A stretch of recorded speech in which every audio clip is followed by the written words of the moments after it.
place between 8 a.m. and 9 a.m.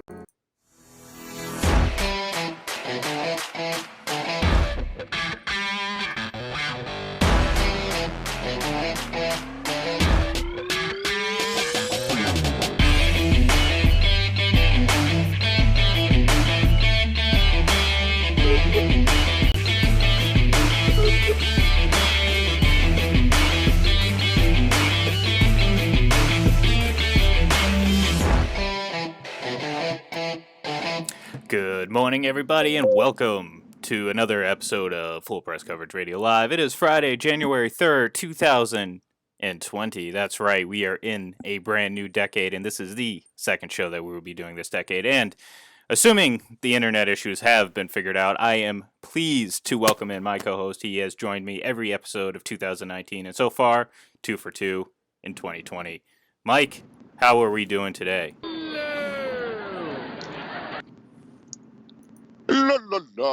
Yes, doing very well, my friend. Absolutely. It's Friday, the day before Wild Card Weekend begins in the NFL, and as always, we have a lot to talk about, my friend. Oh, we have a lot of things to talk about. I got to ask you: is anything going on in the political climate lately? Anything happened? No. Okay, never mind. So we won't. There's nothing going on there. So we'll skip over our. Did political you really topic. want me to answer that question? No, I didn't. I didn't even want to ask let's this just question. say a lot of. Yeah, let's just say people are going to be Googling a lot of foreign country immigration laws today. That's all I'm going to say. That's all I'm saying. But it could be interesting. Well, let's just say this is one of the benefits of being a little bit older. Is some of those things are not on our minds at the moment. But this is not a political show. It is never going to be a political show. We try to be politically correct, but sometimes things tend to happen. But no, we're a sports show. We tend to talk a lot of sports, and this is what we're going to do today because, again, we have a full wild card weekend ahead of us. And we touched a little bit on the AFC yesterday. Briefly, we're going to give our picks for this. I got some future headlines too. I want to read in spirit of the new year and everything like that. I'm going to tell you what's going to happen in 2020 in the NFL. So it's going to be fun. Also. Suits just come out today. Yeah, well, look, I've had plenty of coffee. I'm in a good mood. I'm well rested. Allergies are driving me crazy for some reason. I don't know why, but other than that, I'm doing pretty good. So I feel good about making predictions. I feel pretty spot on about my score predictions too for this weekend too. I'm feeling good. I'm looking at them right now. I want to say them, but we'll wait till the end of the show. But before we jump into the wild card talk, a couple things real quick. It happened. It finally happened. The Cowboys reportedly are ready to move on from Jason Garrett. Now, I will believe it when it's official. I'll believe it when they hire a new head coach. I will believe it when Jason Garrett is, not on the sidelines of the Cowboys, but it looks like they might be heading in that direction. And I was starting to convince myself otherwise over the last couple days because we've had he's had meeting after meeting with the Joneses, and it seemed to me like all of a sudden it looked like he was going to end up being back. But looks like Jason Garrett era is over in Dallas. Yeah, and I was actually like-minded with you. I had started to convince myself that this was actually not going to happen, that Jerry Jones was going to find a way to bring Jason Garrett back into the fold in Dallas. And look, we talked about this several times, and we talked about it yesterday here on FBC Radio Live. This was, I think, the only decision the Dallas Cowboys could make. I think that ultimately the team tuned him out. I think you have to take a listen to what the players on this team were thinking and how they were thinking. And I think in that regard, I think Dak Prescott, Ezekiel Elliott, and most of these guys had tuned out Jason Garrett's tune. I don't believe that they were going to be able to play hard for him or give him the effort that he would need to succeed as head coach. When that happens, it's inevitable. There's nothing that can be done, and you need to move on. I know there's definitely a close relationship between the Joneses and between Jason Garrett. It wouldn't shock me to see him stick around in some capacity with the team, but ultimately, I don't think there's any way that you could have brought him back on the sidelines. The only decision they could make, and I think it was the right one. Yeah, and look, I mean, I'd be remiss if I didn't mention the fact that there has been some conflicting reports because, surprise, surprise, a report out of ESPN is a tad bit accurate, or at least that's the claim. So we will wait and see and kind of see how this plays out. But it's really been a roller coaster of what the hell is going to happen with this team because, again, I thought Jason Garrett should have probably moved on several years ago. When that didn't happen, you got to kind of realize, okay, it's going to take quite a bit for him to move on. And again, this collapse here this year, I thought was certainly the nail on the coffin. And then again, over the last week or so, I've kind of loosened my stance on this. So we'll see. Again, I will believe it when Jason Garrett is no longer on the sidelines of the Cowboys or they announce a new head coach. Other than that, I will hold my breath a little bit that he will return. And I'm sure the rest of the NFC East is hoping for that as well.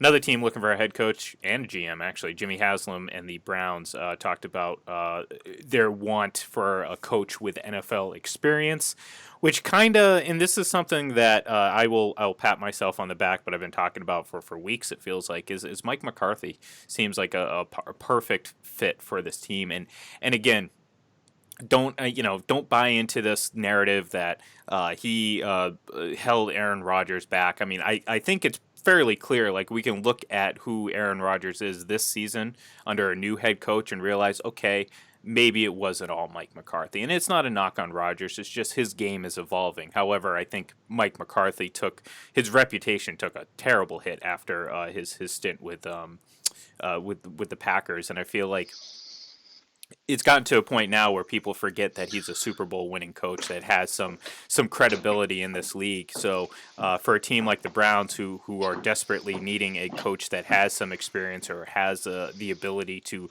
reach a broad spectrum of players, I think Mike McCarthy's a good fit. So that kind of fits under their thing about wanting to get a coach with experience. I thought he's having an interview, I believe today. I think it's Friday that he interviews with the Browns, so we'll see how that plays out. And they've also said that they want to hire this coach before they hire a general manager, which again kind of speaks to they want a veteran guy, which means he's going to be the de facto general manager, and maybe the quote unquote general manager will be more of a figurehead and more of a just a person within football operations. So we'll see, and I'm starting to feel like Mike McCarthy is going to be the guy with the Browns. Yeah, I do agree with you. And I think that I really do believe it's a good fit all the way around. Mm-hmm. McCarthy, I agree with you in that regard. I definitely think he took his lion's share of the blame when it came to the Rodgers relationship and how things ended in Green Bay. But you have to take a look at the fact that the guy did lead this team to a Super Bowl. And I don't care what people will say. And by people, I mean Packers fans. We'll never give him the credit for doing that. But I don't care who you are. And this really even goes back to, and I don't care, I'll take my lumps on this. This even goes back to the argument about, Barry Switzer and all that. And yes, I agree with a lot of the assessments that it was more about the players than the coach in the locker room, but you still have to press the right buttons. Mm-hmm. I mean, you've seen teams that have been overly talented with terrible head coaching that just could never get off the ground and just could not do anything. You still have to be able to lead these guys and be able to do what you need to do. So to me, I think McCarthy is a good fit. He has that NFL pedigree. He can flash that championship ring to them, like you said, and say, I've been there before. This is how to do it. This is what you need to do. Listen to me and we'll get to good places. And I think that's exactly what the Cleveland Browns need. I know a lot of people have been talking about Josh McDaniels and his ability to come back home after all this time and be able to grow with a quarterback like Baker Mayfield, who apparently he's very enamored with. That's all well and good. But if you take a look at what this team needs, I think they need a more veteran voice, someone that's been in that head coaching role a lot more, and someone that's had a lot more success than Josh. Don't forget, Josh McDaniels as a head coach, 11-17, not exactly a knock your socks off record there, folks. So, you have to, and I'm saying this as a big proponent of Josh McDaniels. I've sat in on press conferences with him. I've interviewed him. He's definitely a good coach. I'm not saying that anything negative toward Josh, but I think for the Cleveland Browns, I think this might be a better fit than people want to think. So I share your sentiment, and we'll see what happens. but he is interviewing today. So we may get some answers. You never know. Look, the Browns have already gambled on their roster, and you really can't take that back. So they really can't gamble on the coach. And I'm with you. Like, I think Josh McDaniels, in the right situation, can certainly be a really good head coach. I think he's learned quite a bit from that first experience for on a number of levels, from just the mindset of being a head coach.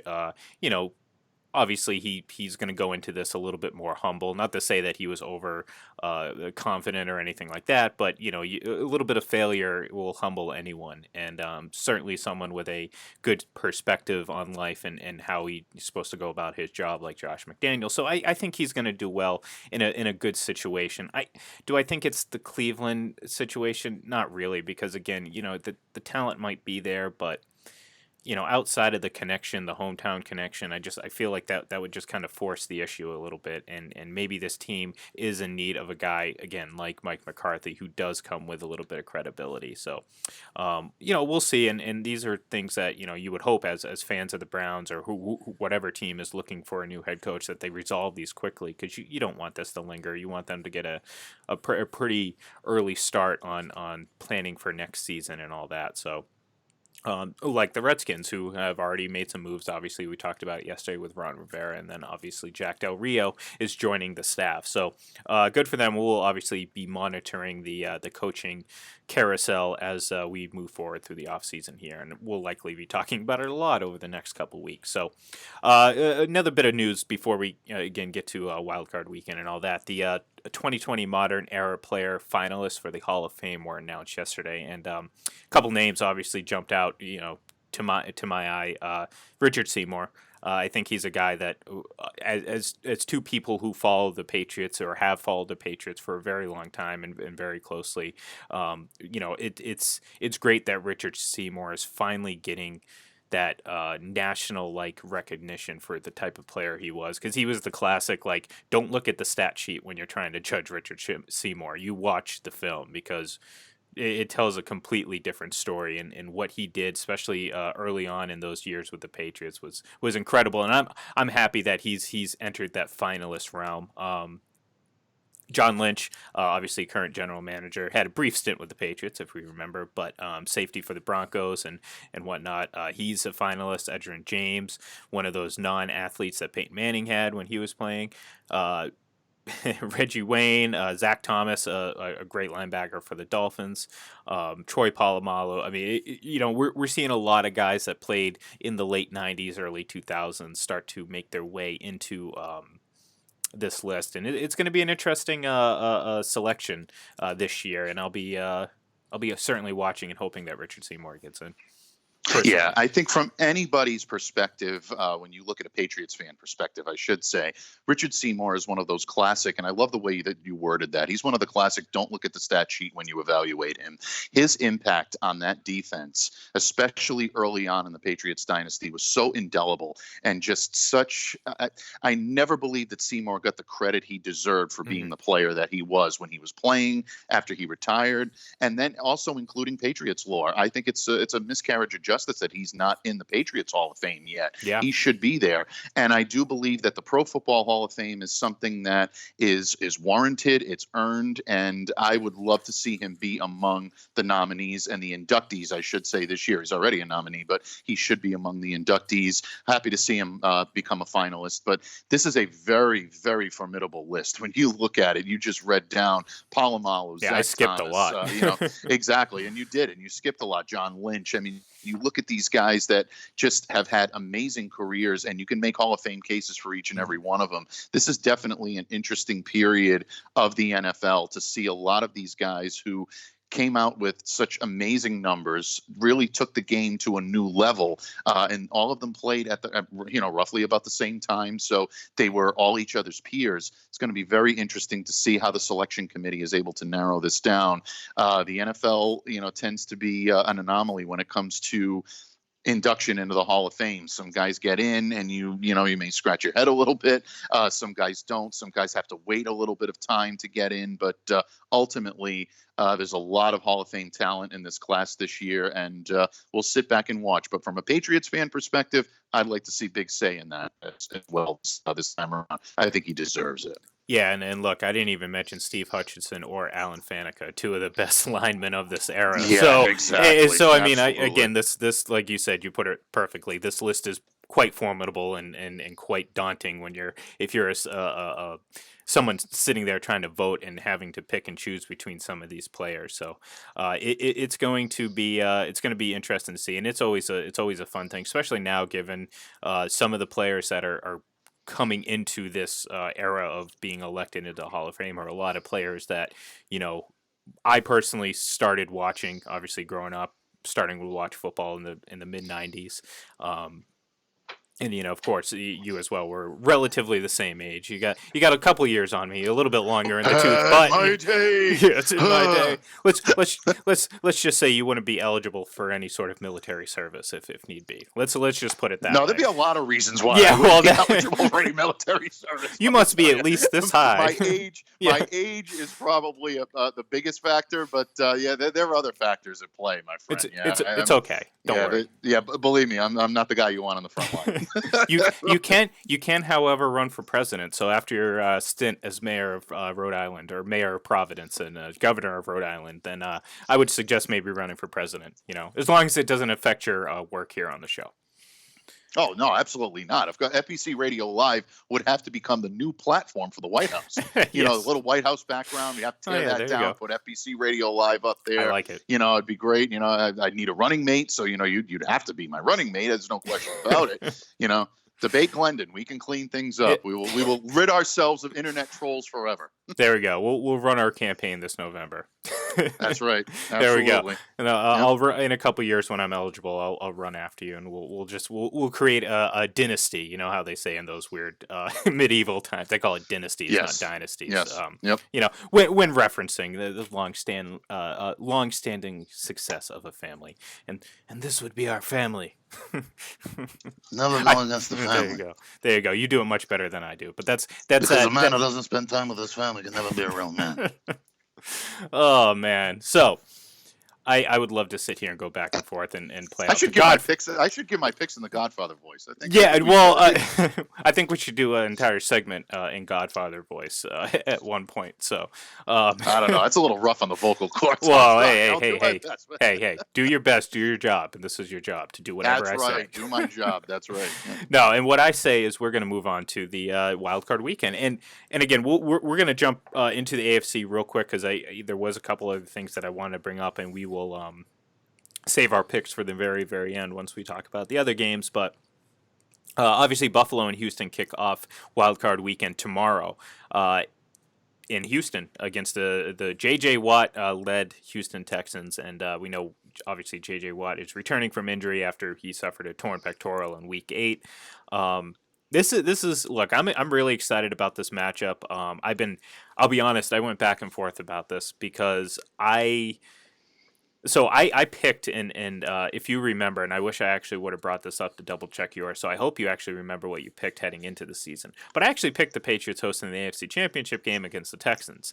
Now we know that's a lot. That possibility is still alive. So I'm not going to say what I decided to ultimately go with. I debated between sticking with my gut or sticking with my original pick or going with my gut. And my gut more and more is telling me that Buffalo might win this game. And I love this Buffalo defense a lot.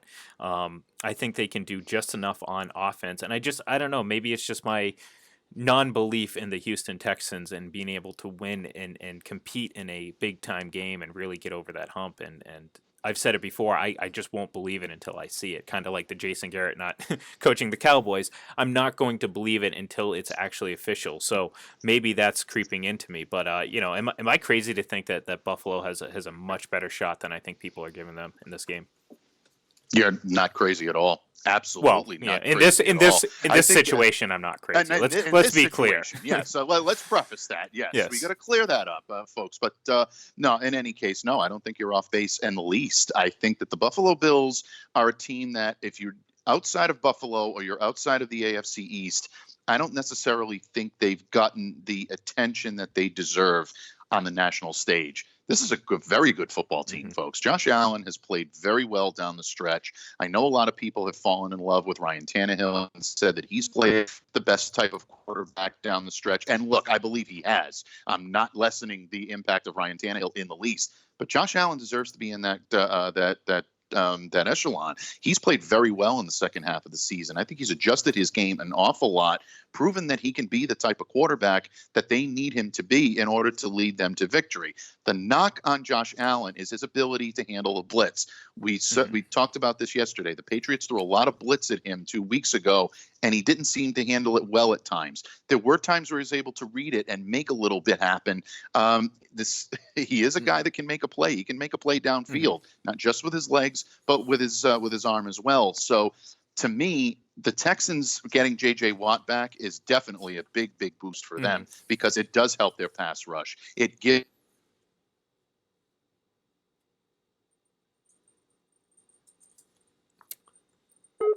And we lost Mike there. He will be back. It's that fantastic internet up in Rhode Island. I'm sure he'll be welcomed back in mid-sentence. Yep, there he is. You cut out there for a minute, so yeah.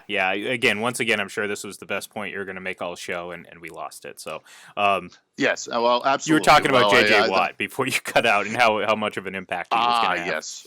Well, J.J. Watt's impact and J.J. Watt's return will definitely be a big help for this Texans pass defense, especially when it comes to the pass rush. They're going to try to get after the quarterback. There's no question about it. Romeo Crennel loves to employ that, and he's going to look to disguise at the line of scrimmage. He's going to give you 4-3 looks and then employ a 4-3. He can do that because of the personnel that he has. So to me, that's the concern if I'm a Bills fan, is whether or not Allen's going to be able to handle the blitz. But if he can weather through that, then I think these two teams are very evenly matched. And then I think it's just a matter of which team makes more plays down the stretch.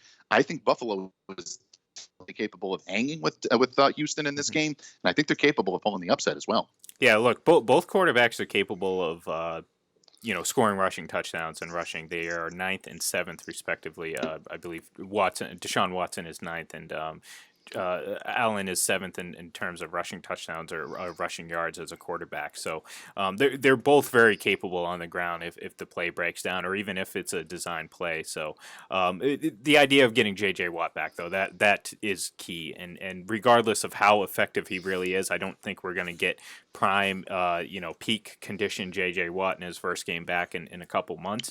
But just being on the field, obviously, is going to change things because they're going to have to contain Devin Singletary. The guy, the rookie running back has really come on late. Obviously he accumulated 775 yards this season, but that's not indicative of how good of a player he is because of course he's a rookie and he's playing behind Frank Gore. So so he's going to be a big key for the Texans in order to slow down this Bills offense or not allow them to get anything going because like you said, they don't necessarily do well in the deep passing game.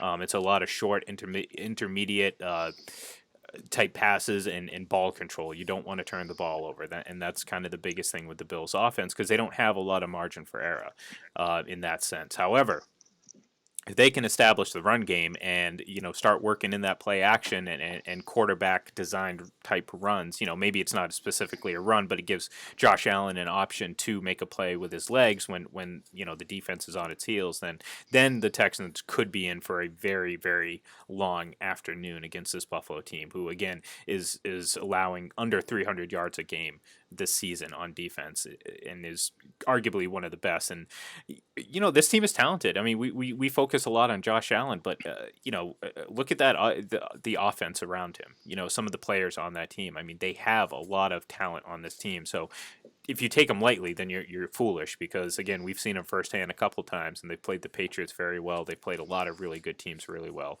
including the Baltimore Ravens. So. This I would be if I was the Texans, I would certainly not be taking this game lightly because this has a road playoff upset written all over it. Yeah, I really do. I agree with you on this. I think that this does have a road playoff upset all written all over it. You know, it's amazing with all the games that you see on Wild Card Weekend and how these things match up, and for all the knocks and everything that this weekend takes in the NFL, especially in New England, because they just don't like playing in it. But it really. I mean, we're really fortunate to have four great matchups this weekend when it comes to Saturday, when it comes to Sunday. So yeah, I definitely keep a sharp eye on all of these games, folks, because I don't think there's really one where I would look at it and say there's a runaway winner, and that includes the Vikings and the Saints. And I know a lot of people are saying, oh, well, the Saints just have to show up. They're going to steamroll through this. I don't think the Minnesota Vikings are so much of a pushover here. I really and truly don't. They can score points. They have a very good defense. If the Saints for some reason sputter and don't come with their A game, this could be very interesting, and I think the Vikings have a good shot too. So it's there's a lot of different ways that you can look at this, and I think that there's a lot of people right now that are going to really enjoy football this weekend, especially if you don't have a dog in the hunt. If your team has been eliminated from playoff contention, this is like a dream come true for you. You're sitting there watching football without an invested knowledge in some of these teams and just watching it for the pure action you're going to see on the field. I think you've got four great games coming up on this slate. Oh, excuse me, absolutely. And you mentioned the Vikings and the Saints. That's a rematch of the Minneapolis Miracle from a couple years ago, which we know both these teams have a playoff history. And you brought up a great point, and it's kind of I might give away my hand a little bit here, but I like the Vikings a lot in this, and as much as people fawn and celebrate the Saints and what they do, and it look, it is impressive. They're a very good team. However, they do have a tendency to not show up in the biggest moments, or Drew Brees can have so games. Now again, this is at home in a dome, so we'll see how that plays out. But we'll again, I don't want to give away my picks. I don't want to allude to anything that I might be thinking yet. Nah, leave the people. Yeah, wanting more. You got to leave the people wanting what they exactly. Got to dangle but it don't out pull there up the stanza. Don't just get up and walk out on me, because I can't handle the show here by myself. No, well, No, it'll be like when Wayne left Garth that time on the on the thing, and his head looked like it was going to explode. That's pretty much what'll happen to me if you leave me alone on the couch today, my friend. So you're saying you're Garth and I'm Wayne? Okay, all right, I can see that. Party on. It is my world, and we're all living in it. So that's right, Ian's world. Yes. Yeah, there we go. Right. No, I'm really not that. Hey, Garth was a pretty kick-ass drummer. No. I'm pretty good, but I'm pretty good with the sticks myself. So that's, that's yeah. He was pretty good with the ladies too. Very underrated guy with the ladies. He had that charm. So there you go. Oh, go ahead. No, well, that was in part two, which a lot of people like to think that absolutely never happened. But whatever. Well, how did we get on Wayne's World? I don't know. See what I do. I don't know. See what I do to this show. Yeah, well, my God. You got to rein me back in. Put the hook on and reel it back in. Let's get back to football, because we got a big slate here to talk about. We're very simple-minded. So, and real quick, speaking of simple-minded individuals, if anyone follows me on Twitter, I interact with some of the salt of the earth type people that follow the sport of football, and by that I mean the people who live with their head in the dirt and just happen to get a bunch of salt and stuff in their brains. No, when he means salt, folks, for those of you up in the north yes. and that deal with snow, he's talking about like that rock salt that they throw on the street, to melt the ice. That gritty, soot-filled, dirt-filled salt. That's the type of salt that Ian's talking about this morning. Exactly. So very well said, Mike. Anyways, so I won't. I won't. Yeah, I'm not going to name names. But there's certain individuals that I go back and forth with regularly on Twitter, and mostly I do it out of my pure enjoyment, although I do think part of me is sick that I continue to entertain these people. But it's the Patriots truthers. It's the they get caught cheating. They've been cheating nonstop for 20 years. People, the folks, the type, their MO, how they attack these conversations. Well, I offered an open challenge for this individual to come on this show and just have a spirited debate outside of hiding behind a computer. I mean, I guess technically we're still behind computer screens. However, in this sense, we can use our words instead of our fingers in terms of talking. So I'm just putting it out there. You know who you are. some people who are listening know who I'm talking about, and if all you got to do is look at my Twitter handle and or IGLEN31, you'll know who I'm talking about. It's out there. It's an open invitation. If you ever want to come on, talk about the Patriots, I would love to have you on. We'll have a good conversation. I will give you the platform. I'm not sitting here trying to bombard you, but we've been going back and forth for months. So let's let's have a conversation. So it's out there. If you want, message me. You know how it is. You jump into my mentions every single time I talk about the Patriots. So you know how to find me. You know what to do. So absolutely, and I will make the ultimate sacrifice here, folks. I will sit back, put my feet up, and give him the platform to be able to debate my good friend, because these two have a pretty interesting history when it comes to Twitter interaction. Definitely check out his Twitter feed, meaning Ian, and you'll see what's going on here. Because I, for one, would love to see this. This is like a pay-per-view event. I feel like I'm getting ready to order a prize fight or whatever. This could be fun. This could be really fun. Hey, look, just put your money where your mouth is. You talk a big game, and you've yet to back it up, and I'm giving you an opportunity to do so in front of the millions and millions of the FPC radio fans. But maybe I exaggerated that number a little bit, but we do have an audience, and again, I want to give him the platform. No, he's only off by about 50 folks. We're doing pretty well now. Yeah, give or take 50 fans. So maybe the 999,950 fans. There we go. Yeah, very good. But yes, no, you brought up, we brought up simple-minded folks, and I just could not. I'd be remiss if I did not bring up that topic real quick, because it was so relevant to what we were talking about. I am glad. Anyways, this is very good. Anyways, Titans and Patriots, real quick. We spent a lot of time on the Patriots, so we're not going to touch on them too much, because we do want to get to the NFC here for the last 20 minutes or so.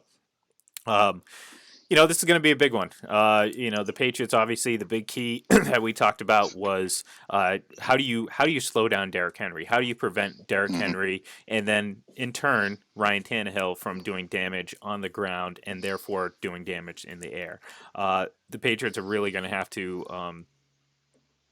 stay disciplined. I think that's the key thing is, and it's something we've kind of seen from time to time, missed tackles and kind of just being out of your spot from time to time with this defense over the last few weeks, especially last week against Miami. It was just a bad effort overall. I think we all agree with that. But stay in your lanes, keep this contained, and you cannot let Ryan Tannehill pick up those third and long chunks on the ground with his legs. If he's throwing the ball all around into tight coverage and the receivers are making plays and they beat you, so be it. Don't let them beat you on the ground, because that's their strength, and if they do beat you on the ground, that knows you weren't prepared, because again, that's just what they're going to do. And look, this is going to be a tough test, but I think at the end of the day, I think people are overreacting to what we've seen. I think the last time the Titans came in to a playoff game, it was not a close contest at all a couple of years ago in the divisional round. Of course, they beat them last year, and it was one of those dynasty-ending losses in the regular season for the Patriots last year, which we all know they went on to win Super Bowl. So, yeah, exactly. You get where I'm going with this. It's going to be a tough game no matter what. Don't look at the 9-7 record when it comes to the Titans. Look at what you've seen for the last 6 or 7 weeks with Ryan Tannehill. They're moving the ball well. He's playing really well. Can he do that in a big game in the playoffs in Gillette in New England?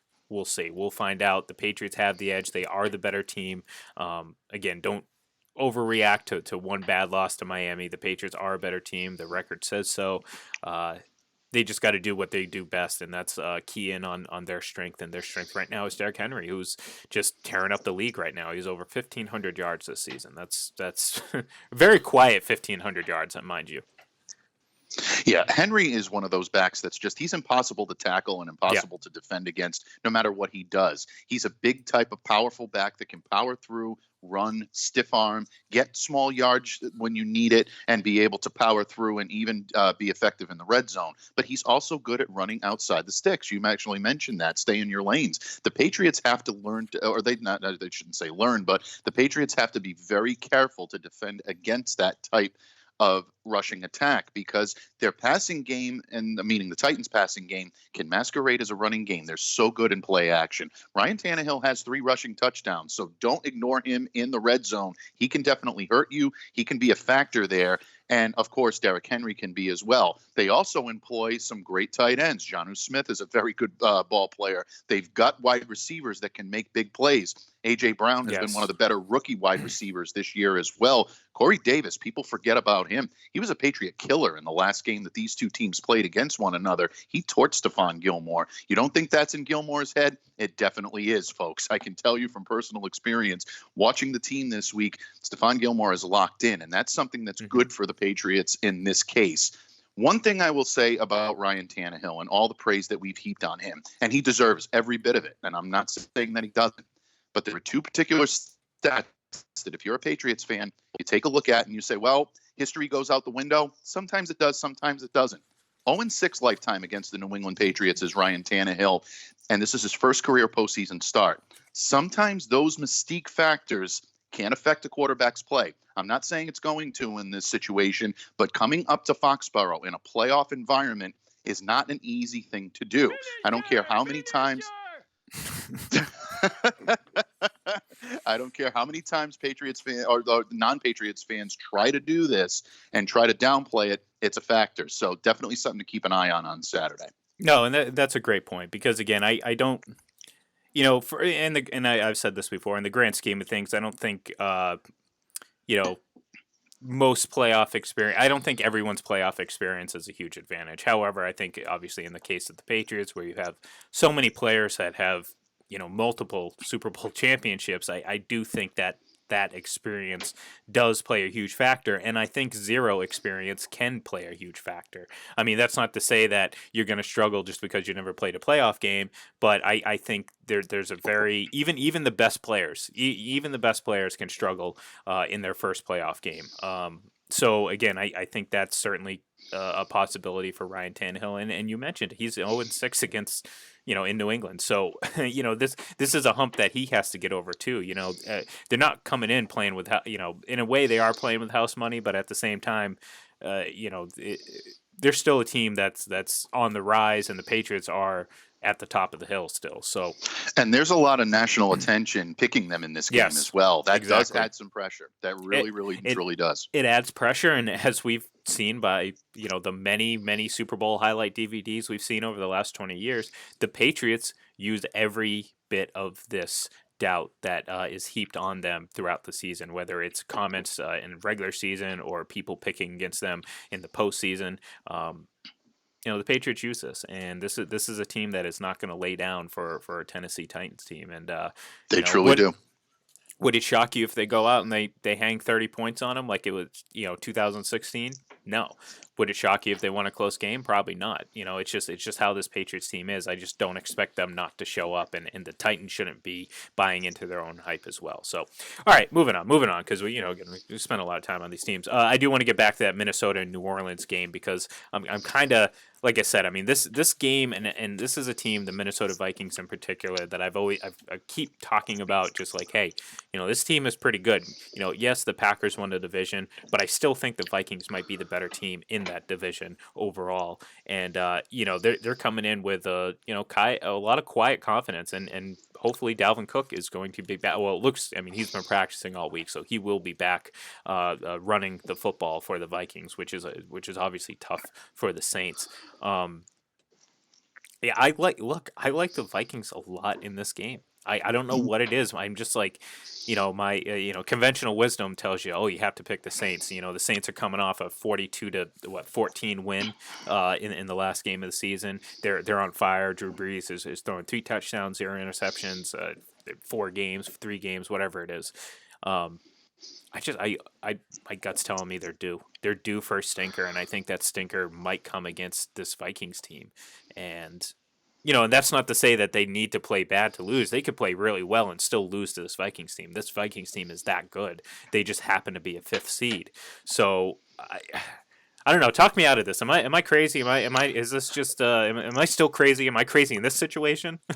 No, I don't think you're crazy in this situation. We prefaced this episode today by saying that 4 games really are all toss-ups. And I mentioned this game as a game that a lot of people were looking at as a foregone conclusion for the New Orleans Saints. I don't see it that way. I think Minnesota has one of the best defenses in the league, a defense that doesn't necessarily get the praise that it deserves, I think, because everybody is fawning over the the media darlings, I think. And, when it comes to the San Francisco 49ers, the Green Bay Packers, the New Orleans Saints, obviously, and even the Seattle Seahawks have all overshadowed the Minnesota Vikings. Quietly, these guys have put together a very good season. I think a lot of people do that because they don't trust Kirk Cousins in a big moment.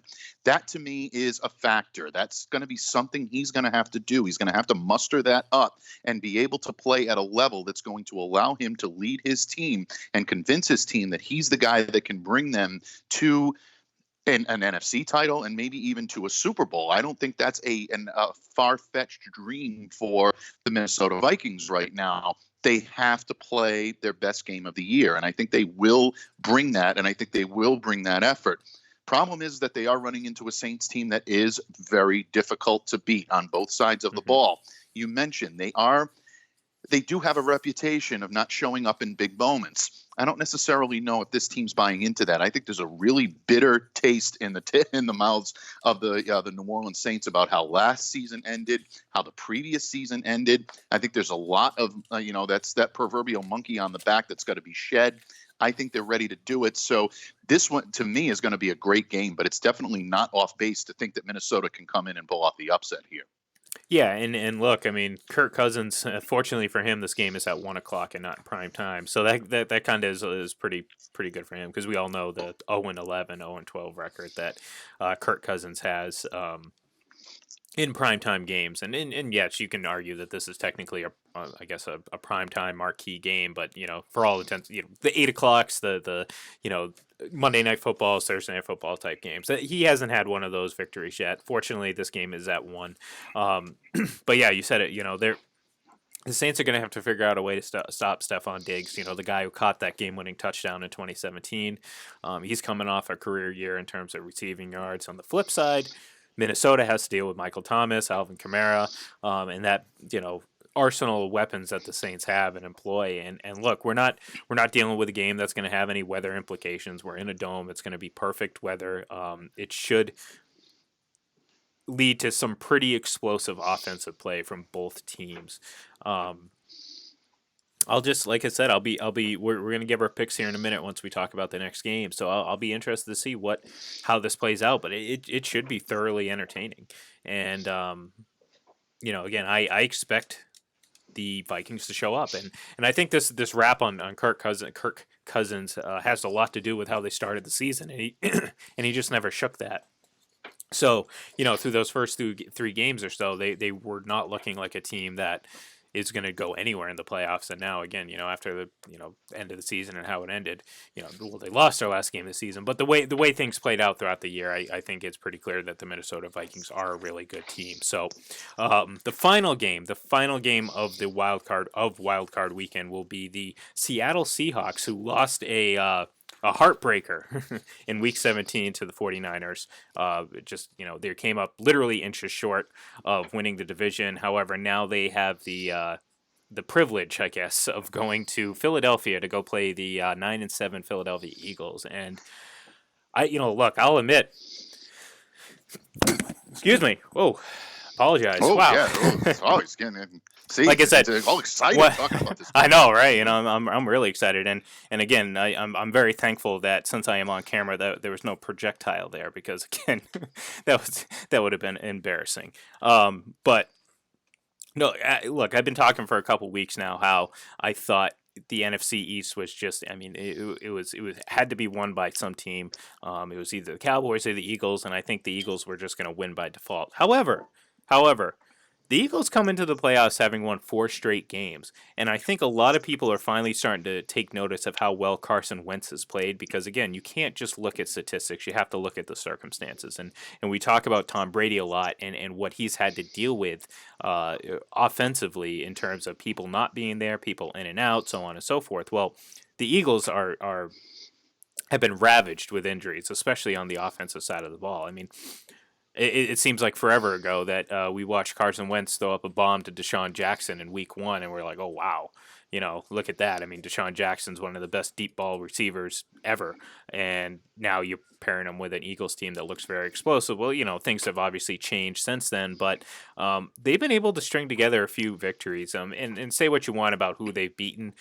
They've had to win every week for the last month, and they've done that. Now they go in with a home game with a very raucous crowd outdoors against a team that I like the Seahawks, but kind of like the Saints and kind of like some of these other teams. They can lay up a stinker now and again. And they had an opportunity a couple weeks ago to close out the NFC West race, and they failed to do so. So this is a very tough matchup, I think, for the Seahawks. I think Philadelphia, again, this is a team that really is, in my opinion, playing with house money because they can't lose in this situation. The fact that they even made the playoffs, despite, albeit being through the NFC East, is impressive. So whatever they do from here on out, I think it is all gravy for them. So they're coming in at home. Imagine being at home hosting a playoff game and playing with absolutely no pressure. Outside of the normal pressure of just winning a game, but no extra pressure in terms of we have to, we're expected to win these games, so we have to win type of pressure. We're talking about, hey, we're going to go out, we're going to play, we're going to ball out there. We've won a bunch of games in a row. We can beat the Seattle Seahawks team. And as we've seen in the past, all you need is one playoff win, and that could spark something. So this could be huge for the Eagles. Yeah, this could be. I think this, to me, is one of the more intriguing matchups of the weekend. And really, I think all of the matchups are intriguing. But this one catches my eye. And you take a look at the Seattle Seahawks and the way they've played coming into the postseason. Yes, they are capable of stringing together, an impressive effort. And if they play well on both sides of the ball, they probably win the balance sheet in this game. Keep in mind, though, that one of the big things that they've had difficulty with is defending the tight end, and that's the Seattle defense. Look at the Philadelphia Eagles. They employ two of the best in the business on their own team. Zach Ertz, Dallas Goedert. To me, that's going to be a key matchup here for the Seattle Seahawks with the Philadelphia Eagles. You mentioned Carson Wentz playing very well. I think their defense is starting to play better. This one could get interesting, folks, and I'm not going to tip my hand too much because we are going to get to it in just a little bit. But this is one I've got my eye on without any question. Well, and good for Seattle. They should be getting Quandre Diggs back, who was a nice addition from the Lions midseason to add to that defense. But again, it's a dangerous thing when you're going to play someone on their home field that is just playing very freely without the. You can kind of see it. You can kind of see it from the mannerisms from Doug Peterson, just how he carries himself. He's just, this team is just playing without a care in the world if they lose, and in a good way. And I'm not trying to say that they're just playing with no. The exact opposite. I think that they're hitting their stride, or at least their peak ability. Whether or not that leads them to a Super Bowl, we'll find out. But it's a very dangerous proposition for the Seahawks team, who could be looking at a very devastating 2 weeks when you think about it. They had an opportunity to, again, like I said, lock up a first round bye in that NFC West division title, and now they are staring a possibly early playoff exit in the face. So we will see here. So we have 5 minutes left, Mike. You know what that means? That means we're going to give our picks. That's right. Some picks. Our stone cold locks of the week. That's right. Stone cold. Yes. And we will start with the Tennessee. No. We're going to start with the Bills, and we're going to go in numerical order. By virtue of when they play. So the Bills and the Texans kick off this weekend. So the Bills are heading to Houston, and I said when we talked about this game, I'm feeling really, really good about the Bills. I'm starting to really buy into what they're doing. However, I did pick the Patriots to host the Texans to start the season. And maybe it's just me willing this because a lot of things will have to play out for this to happen. And a lot, that would obviously play a lot into the favor of the Patriots. I am sticking to it, but they barely win. I have the Texans winning 23-19 and what will likely come down to one of the final plays of the game, because this is going to be a close game. I just, I could really flip a coin, and in this case, the coin is leaning towards my original pick at the beginning of the season. So I have the Texans winning this game. Very interesting, my friend. We're always like-minded. We are not like-minded. Oh, okay. Well, yes. I do believe, though, that this is going to be a close game. So we are like-minded in that. I think this has defensive slugfest written all over it. And that's with all due respect to the Houston Texans offense, which with Deshaun Watson and some of the weapons he has, obviously, definitely formidable. But I like the Buffalo Bills defense and how they match up against that type of offense. I look for the Bills to pull out a razor-thin defensive slugfest victory in this one, 17-14. 14. Ooh, nice. See, I can't even argue that because I swear I went back and forth with this one last night. I couldn't pinpoint it right away, and ultimately I think I gave a little bit more thought into my earlier preseason pick. So next game, obviously Titans heading to New England. I said that I wouldn't be surprised if they scored a bunch of points. But I don't think it's going to happen. I think given not only the weather, I think the two teams in general are built to have a fairly close, lower scoring game. So I have the Patriots. I wouldn't say eking out a victory, but having a pretty nice 21-14 victory over the Titans. I think they do a good job of containing Derrick Henry and limiting what that offense can do. Yeah, I actually we're very like-minded in this one. I do have the Patriots pulling out this game by a field goal. I think the Patriots are going to be able to put up 24 because they are at home, and I think Tom Brady comes to play in this one, folks. 24-21, Patriots over the Titans in a great game on Saturday night. And in the first game of the Sunday slate, we got the Vikings heading to New Orleans. We just spent a significant time talking about that, and I might have tipped my cap a little bit here, but I think the Vikings go in on the road and they beat the Saints. No, it's not going to be a Minneapolis miracle. It's not going to be a missed pass interference call. This is going to be a back and forth slugfest between two very good teams, and I think ultimately the Vikings are going to come out on top, 28-24. Well, who dat? That's Ian picking against the Saints, and I'm going to pick the New Orleans Saints. Oh, yes, I love it. I do believe that that the Minnesota Vikings are going to give the Saints all they can handle. This is going to be a lot closer than people think. I think there's going to be more offense in this game than people do believe. I actually like the New Orleans Saints to win this one in sort of a shootout, and I know that's surprising with a lot of people, but I think this Saints offense is motivated to play. I like them in this one, 30-24 over the Minnesota Vikings. And in this final one, and I think I'm switching this up now, and I'll show you. I'm literally crossing out what I originally wrote because you know what? This is another game I've been going back and forth with a lot, and I think we're going to have the opposite answer now because I switched it up. I am going to go with the Philadelphia Eagles. I think that they're going to beat the Seattle Seahawks. I got the Eagles winning. I did have the Seahawks winning, but now I have the Eagles winning 28-0 or 28-0, 28-20. No, it won't be that big. 28 to 20. Carried away here, my friend. And I might add, my original Super Bowl pick heading into the season was the New England Patriots versus the Philadelphia Eagles. So maybe that plays into it. That doesn't mean I'm going to pick them next week. I just think they're coming in playing very hot right now against a team that could struggle in this first round game. So yeah, I got the Philadelphia Eagles. Now tell me you picked the Seahawks because that would be great if we disagreed on 3 games.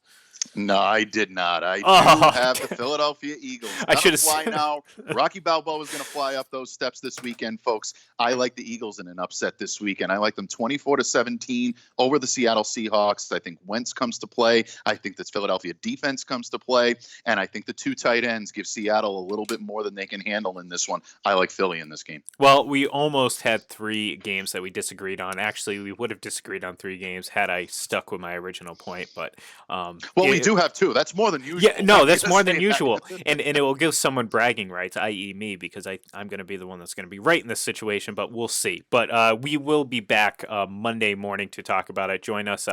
We're not quite sure if we're having the NFL show tomorrow morning. We will be on Sunday, hopefully tomorrow morning, so stay tuned. We'll tweet that out from at FPC_NFL. Generally, we go on at about 10 a.m., and we will preview the day's games. So be sure to check that out. You can follow me on Twitter. It's at IGLEN31. You can follow my man Mike on Twitter. It's at MDABATEFPC. Check it out. It's right there on the screen if you're watching on Sportscaster. And, of course, follow the show on Twitter for all your updates. It's at FPC Radio Live. So, Mike, this was a great first couple days of the new year. Hopefully, next week we will be rocking and rolling for a full slate of shows, and yeah, I'm excited. So, until then, we will see you Monday morning. Enjoy this weekend's games, and come back on Monday when I tell you how bright I was. So, have a great day, folks, and we will see you then.